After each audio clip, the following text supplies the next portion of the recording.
তো গাইস, আসসালামু আলাইকুম। আশা করি সবাই ভালো আছেন, ফ্যামিলি নিয়ে ভালো থাকেন, সুস্থ থাকেন।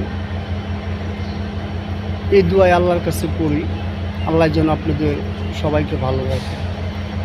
তো গাইস, আজকে এমন একটা কথা বলবো, কথাটা আগে পুরোপুরি শুনেন, ভিডিওটা টান দিয়েন না, শুনেন। শোনার পরে যদি ভালো লাগে একটা সাবস্ক্রাইব করবেন, একটা লাইক শেয়ার দেবেন। তো গাইস, কুকুর, ছাগল, বেড়া, গরু সবার কিন্তু লেজ হয়। তো দাদা ভাই, আজ পর্যন্ত দেখছেন মহিলাদের লেজ হয়? দেখেন নাই। লেজের বিষয়ে একটু কথাটা শুনেন। ইহুদি খ্রিস্টানরা একটা বুকরা বানাইছে, দেখবেন মাজার ভিতরে, সামনের থেকে মাজার ভিতরে টানা দেনের পিছনে একটা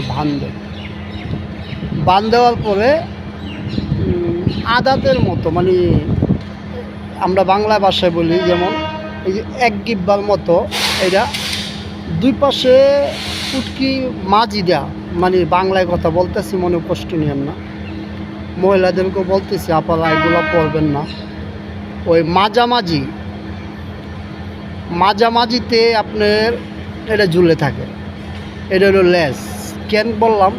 বুকরা কিন্তু টানতে বাঁধে নাই, বুকরা যেই সেই আছে। এটা একটা মডেলটা কেন দিছে? আজকে যদি ওই যে ফিতালার দিকে নজর করতে করতে তার ফাঁসালার দিকে নজর যাবে।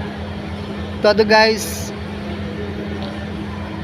আপনাদের ঘরে যে মা বোন আছে সবাই বুকা পড়তে হুকুম করবেন, আল্লাহর রাস্তায় চলার জন্য হুকুম করবেন। তবে লেজগুলা দিবেন না, দিলে বুকরার মাঝেও অনেক কিছু হয়ে যায় দাদা। যাই হোক দাদা ভাই, বর্তমানে বুকরা পরে স্কিন টাইট, আর জুতা পরে হাইহিন মানে বুঝেন? হাই মানে পাহাড়, হিন মানে উঁচা। তো দাদা,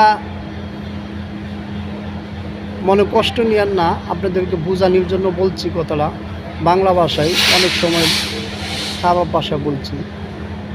তো মা বোনদেরকে বুকরা পরতে দিবেন, তবে এই লেজগুলোর জন্য মা বোনদের জন্য না থাকে দাদা।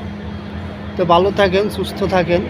আপনাদের কোনো জায়গায় যদি যাওয়া অবস্থায় থাকেন, যাত্রা শুভ হোক। আর যদি বাসায় বসে থাকেন, ফ্যামিলি নিয়ে আনন্দ ফুর্তিয়ে থাকেন। আসসালামু আলাইকুম।